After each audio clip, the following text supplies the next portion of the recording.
we could create NATO to face down the Soviet Union. We can join in a new and global partnership.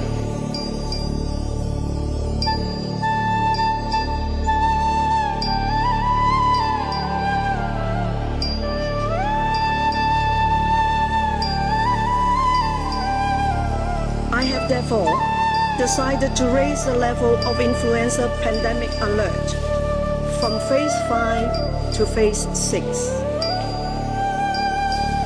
The world is now at the start of the 2009 influenza pandemic.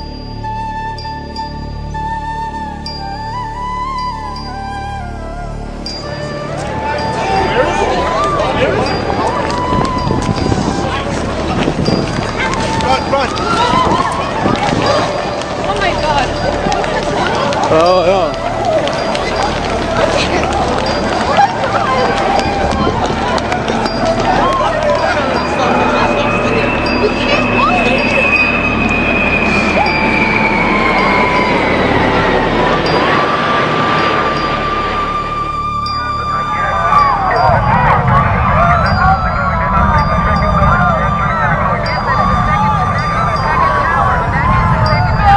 Now we can see a new world coming into view.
In an era of globalization, of political interdependence, where the world is ever more swiftly opening up, and the cliché about a global community becomes an economic, political, often social reality.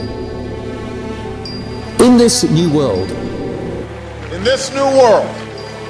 how religious faith develops will have a profound impact.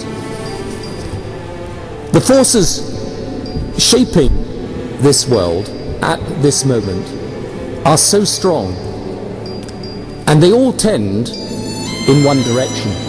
They are opening the world up. In the financial crisis, Europe is leading the way towards a global solution. Qui porteront sur une nouvelle régulation, une nouvelle gouvernance mondiale. Today, Europe can propose the principles and rules that will shape a new global order.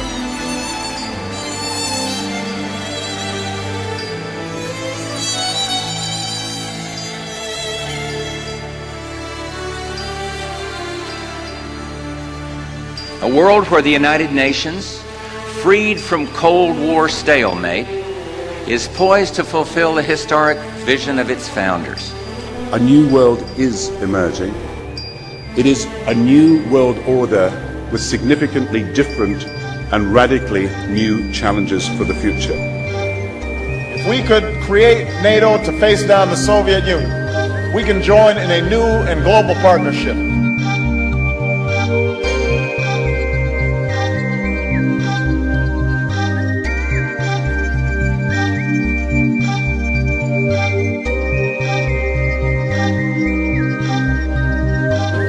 We can join in a new and global partnership. All right. We start off with, do you believe, Mr. Beck? Yes. You know you're under oath. I do. Okay. Yes. Do you believe in a global dictatorship called the New World Order, which conspires to exploit working-class citizens? Do I believe it's possible or do I believe it's happening? Mr. Beck, listen to the question. Do you believe Do I in believe? a globalist dictatorship called the New World Order, which conspires to exploit working-class Yeah, I'm citizens? trapped now because I believe in the... Wait. I believe in the Bible, which says it will happen. So is it happening? Is it happening now? No. Just so you know, there's a future question. Do you have a Bible? But that's this coming. Do I believe it's happening now? No. Do I believe it's possible? Yeah. World Health Organization is one of a gathering number of organizations with the word world in them. World Health Organization, World Bank, World Trade Organization, on and on you go. Anything like that is a organization created to take power from governments and put it around one table, and effectively whoever controls the people around the one table. So they are using the World Health Organization to dictate to governments on how they should respond to this, dictate how bad it is when it isn't, and to recommend compulsory vaccinations of everyone on the planet.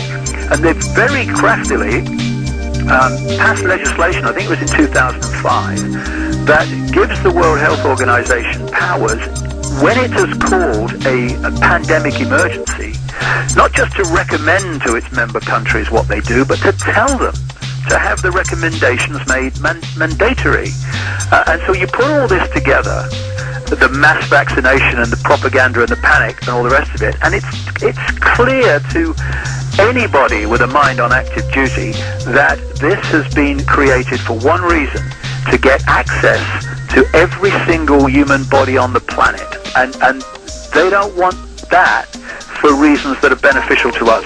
And what you're going to see is government agencies and spokesmen talking about the fact that we must have a certain level of the population vaccinated to have herd immunity.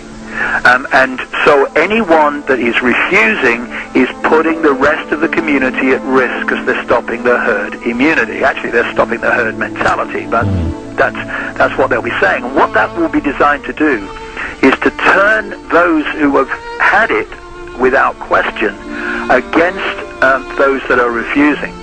And then when they come out with the compulsory business, then they're going to have a great body of people, the sheep, supporting that, thinking it's going to affect them if they don't.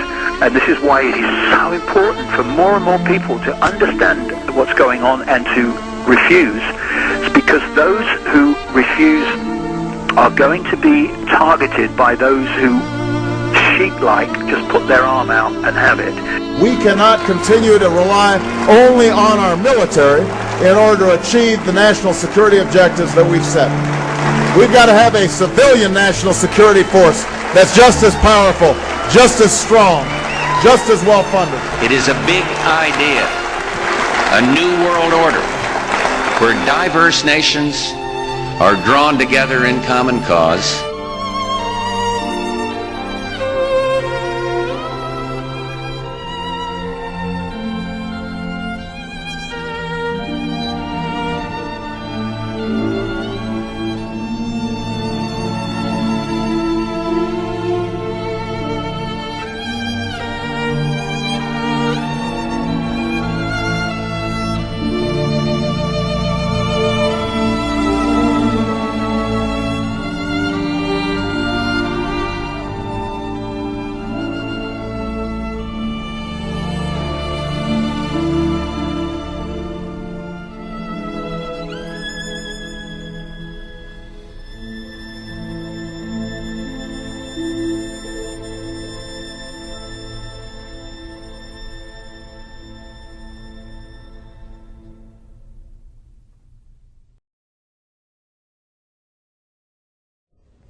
but there was going to be an event, and out of that event, we were going to invade Afghanistan to run pipelines from the Caspian Sea.